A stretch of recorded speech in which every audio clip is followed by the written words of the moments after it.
김문수 국민의힘 대선 후보와 한덕수 전 총리 간의 단일화 줄다리기 결과 초유의 관심사입니다. 그 어떤 후보가 웃게 될지 주목되는 순간입니다.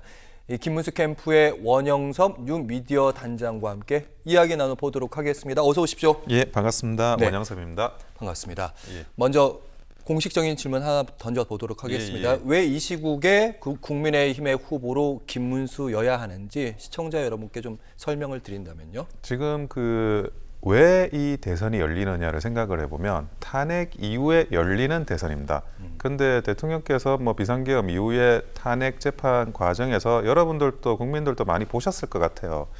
그동안에 31번, 32번인가요? 이제는 너무 많아져가지고 횟수를 살리기도 어려울 정도인데 탄핵안을 발의하고 그중에 일부가 탄핵이 소추가 돼가지고 직무가 중지가 되고 그 직무의 정지 과정에 국정에 혼란이 생기고 그런 많은 갈등들이 존재를 했습니다. 근데 그런 모습들을 국민들께서 보셨고 그리고 거기에 대해서 헌법재판소가 이런 판결을 내리긴 했어요. 물론 대통령에 대한 탄핵 인용 판결을 했지만 그런데 한편으로는 그 탄핵 결정문에도 정말 이 국정과 관련한 혼란 자체를 인정하고 대통령이 가지고 있었던 국정 마비나 이런 판단조차도 인정을 했습니다. 다만 비상계엄이 과하지 않았나 이런 이제 결정을 내렸는데 그것은 이제 87년 헌법 체제가 과연 더 이상 수명을 연장할 수 있느냐에 대한 근원적인 물음을 제기를 하는 거거든요. 국정이 잘 돌아간다, 삼권 분립이 잘 된다, 그리고 결국 국민들의 행복이 보장된다, 자유민주주의를 통해서 그것을 확인하기 위한 어떤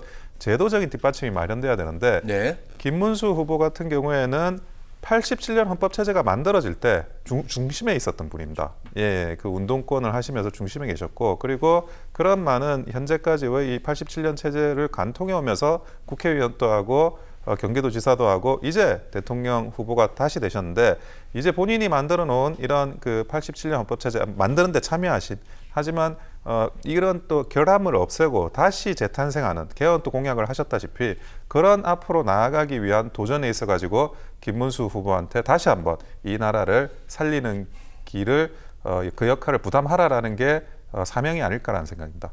알겠습니다.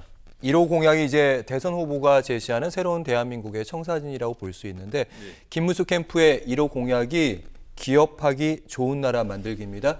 구체적인 내용이 중요할 것 같습니다. 지금 김문수 후보 같은 경우에는 노동자들을 위해 헌신하신 분입니다. 노동운동 많이 하시고 그리고 누구보다도 사실은 그 노동자를 위한 삶을 살아오셨어요. 그런데 이분이 경기도지사가 되니까 사실은 기업하기 좋은 경기도를 만들었습니다. 대표적으로 평택 반도체 산단 그리고 광교, 판교, GTX 등등 이런 정말 경기도가 발전하기 위한 모든 것. 그런데 그것은 따지고 보니까 기업이 발전해야 도시가 발전하고 그리고 노동자도 잘 살게 된다. 이런 이제 깨달음을 얻으신 거거든요. 그걸 그리고 업적으로 보여주셨어요. 그런데 어떻게 노동자가 기업이 잘 되지 않는데 노동자만 잘 될 수 있냐? 불가능하다는 거거든요. 그래서 기업이 잘 되게 하겠다라는 걸 1호 공약으로 내세우셨는데 그 과정에서 김문수 후보가 지사가 되어 있는 동안 대비되는 도시가 서울시입니다. 서울시는 박원순 시장이 서울시장을 그때 하셨어요. 근데 지금 현재 박원순 시장이 있었던 서울시 지금의 김문수 지사가 있었던 그 경기도를 비교를 해보면 이제 서울에서 경기도로 인구가 유출이 돼요. 그거 더 사실은 발전하는 도시가 경기도가 돼버렸어요. 그러면 이 경기도에서 어떤 행정의 그런 노하우들을 전 국토가 이 경기도에 있었던 노하우들을 만약 얻어간다 그러면 전 국토가 기업 도시가 되지 않겠습니까? 기업이 정말 마음 놓고 활동할 수 있는 그런 국가를 만들어야 결국 이제 또 청년 직장이라든지 이런 것들도 확보될 수 있다. 그런 입장입니다. 알겠습니다. 지금부터는 이제부터 본격적인 시청자 여러분이 관심 가져 하시는 더 그런 질문들 드리도록 하겠습니다.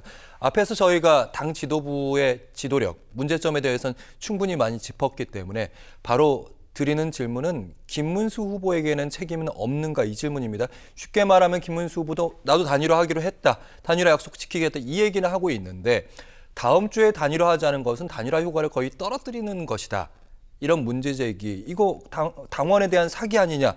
원래 한덕수 후보와 단일화하겠다고 해서 된 거 아니냐. 이 질문에 대한 답을 듣고 싶습니다. 그거는 전혀 사실이 아니고요. 그러니까 무슨 말이냐면 단일화를 안 하겠다라는 말씀은 단 한 번도 하신 적이 없습니다. 강제 단일화인데 지금 하고 있는 당에서 진행하는 거는 이 강제 단일화 같은 경우에는 사실은 굉장히 좀 그 김문수 후보한테 후보 자리를 빼앗는 거와 다름이 없는 단일화입니다. 무슨 말이냐? 김문수 후보가 이번에 5월 3일에 후보가 됐습니다.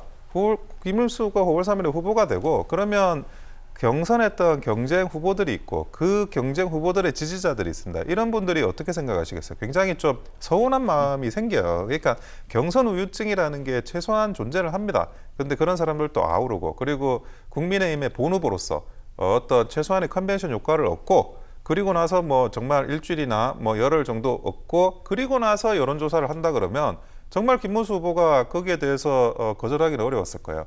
그리고 실제로도 단일화 기구를 만들자고 했고 예. 본인이 이제 그 선대위 발족을 하라고 했어요.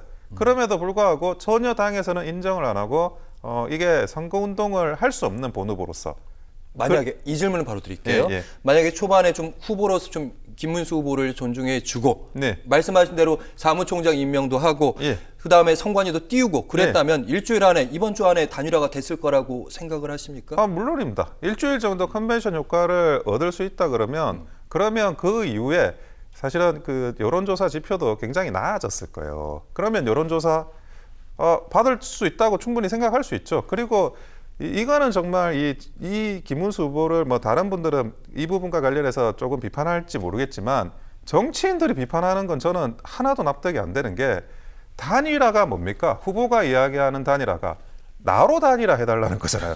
한덕수 후보 지금 단일화 무슨 이야기죠? 나로 자기로 단일화 해달라는 거 아닙니까? 어느 후보든 그게 정말 반장 선거도 국민학교 초등학교 반장 선거도 단일화 할 때는 나로 단일화 해달라는 거예요. 근데 그런 내용을 너로 단일화 해달라고 할 줄은 몰랐다라고 이야기하면서 비판하는 게 이게 정치인이 할 수 있는 비판입니까? 나는 그분들이 정치인인지도 모르겠습니다. 이해가 안 됩니다.